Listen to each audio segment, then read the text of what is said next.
ദൈവത്തിന്റെ അതിപരിശുദ്ധമായ നാമം വാഴ്ത്തപ്പെടുമാറാകട്ടെ.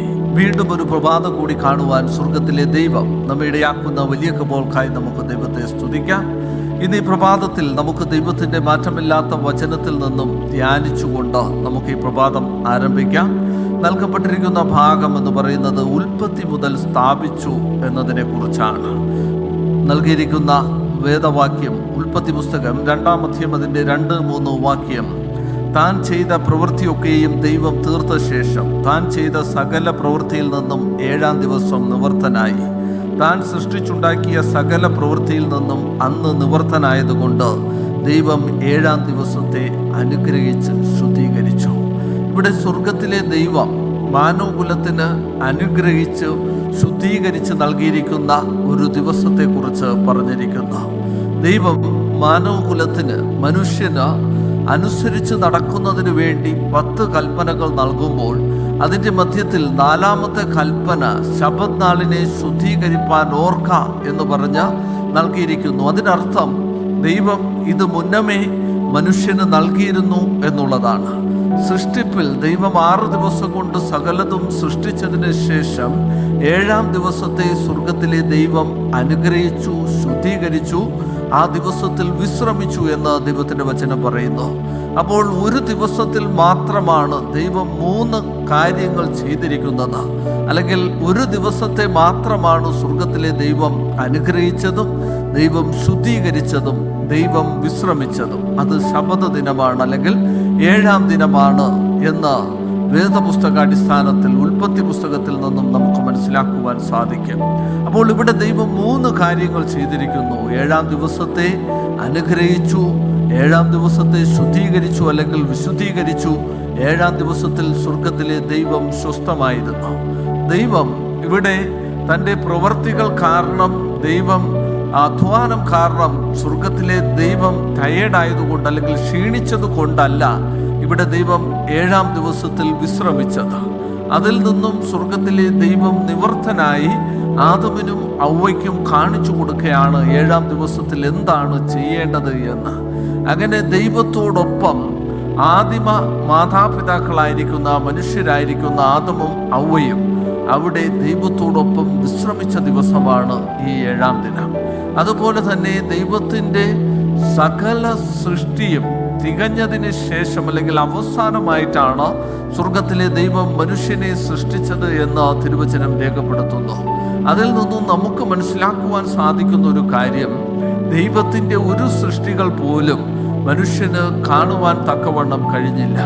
കാരണം ദൈവം 6 ദിവസം കൊണ്ട് സകല ചരാചരത്തെയും സൃഷ്ടിച്ചതിന് ശേഷമാണ് ദൈവത്തിൻ്റെ സ്വരൂപത്തിലും സാദൃശ്യത്തിലും മനുഷ്യനെ സൃഷ്ടിച്ചത്. അതിനുശേഷം മനുഷ്യന് ഒരു ഗാഢനിദ്ര വരുത്തിക്കൊണ്ടാണ് ആ ഔവയെ സൃഷ്ടിച്ചത് എന്നും നമുക്ക് മനസ്സിലാക്കുവാൻ സാധിക്കും. അതുകൊണ്ട് തന്നെ ദൈവത്തിൻ്റെ ഒരു ദിവസത്തെ സൃഷ്ടി പോലും മനുഷ്യൻ കണ്ടില്ല എങ്കിൽ ദൈവത്തിൻ്റെ 7-ാം ദിവസം, ദൈവം 7-ാം ദിവസത്തെ അനുഗ്രഹിച്ച് ശുദ്ധീകരിച്ച സ്വസ്ഥത ആചരിക്കുന്നത് മനുഷ്യൻ കണ്ടു, അല്ലെങ്കിൽ മനുഷ്യൻ ആ ദിവസത്തെ പ്രവൃത്തിയാണ് കണ്ടത് എന്ന് നമുക്ക് മനസ്സിലാക്കുവാൻ സാധിക്കും. ഇതിൽ നിന്ന് നാം മനസ്സിലാക്കേണ്ടതായിട്ടുള്ളൊരു കാര്യം, ആ ദിവസം അത്രത്തോളം പ്രാധാന്യം അർഹിക്കുന്നത് കൊണ്ടാണ് ഇവിടെ സ്വർഗത്തിലെ ദൈവം അത് ആദമിനും ഔവയ്ക്കും നൽകിയത് എന്നും ആ ദിവസത്തെ അനുഗ്രഹിച്ച് ശുദ്ധീകരിച്ചതെന്നും നമുക്ക് മനസ്സിലാക്കുവാൻ സാധിക്കും.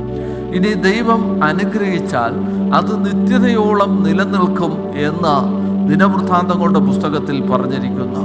അപ്പോൾ സ്വർഗത്തിലെ ദൈവം ശബ്ബത്തിനെ അനുഗ്രഹിച്ചു എങ്കിൽ ആ അനുഗ്രഹം നിത്യതയിൽ നിന്നും നിത്യതയോളം നിലനിൽക്കുമെന്ന് നമുക്ക് മനസ്സിലാക്കുവാൻ സാധിക്കും. അതുപോലെ തന്നെ സ്വർഗത്തിലെ ദൈവം ഈ 7-ാം ദിവസത്തെ വിശുദ്ധീകരിച്ചു എന്നും ദൈവത്തിന്റെ വചനം പറയുന്നു. യെഹെസ്കേൽ പ്രവചനം 20-ാം അധ്യായം അതിൻ്റെ 12-ാമത്തെ വാക്യം പറയുന്നു, സ്വർഗത്തിലെ ദൈവം നമ്മെ വിശുദ്ധീകരിക്കുന്ന ദൈവമാകയാൽ ഈ ശബ്ബത്തിനെ തന്നെ ദൈവം മനുഷ്യനും ദൈവത്തിനും മധ്യേ അടയാളമാക്കി വച്ചിരിക്കുന്നു എന്ന് തിരുവചനം പറയുന്നു. അപ്പോൾ 7-ാം ദിനം എന്ന് പറയുന്നത് അത്രത്തോളം പ്രാധാന്യമർഹിക്കുന്ന ഒരു ദിവസമാണ്. അതുകൊണ്ട് തന്നെ ദൈവം പറയുന്നു, ശബ്ബത്ത് നാളിനെ ശുദ്ധീകരിപ്പാൻ ഓർക്ക. അനുഗ്രഹിച്ച് ശുദ്ധീകരിച്ച ദൈവം നമ്മോട് പറയുന്നു, ആ ദിവസത്തെ ശുദ്ധീകരിപ്പാൻ ഓർക്ക എന്ന്.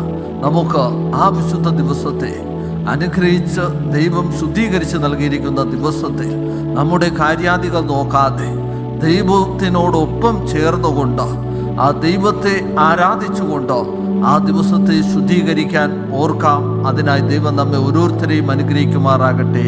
ആമേൻ. നമുക്ക് കണ്ണുകളടച്ച് പ്രാർത്ഥിക്കാം.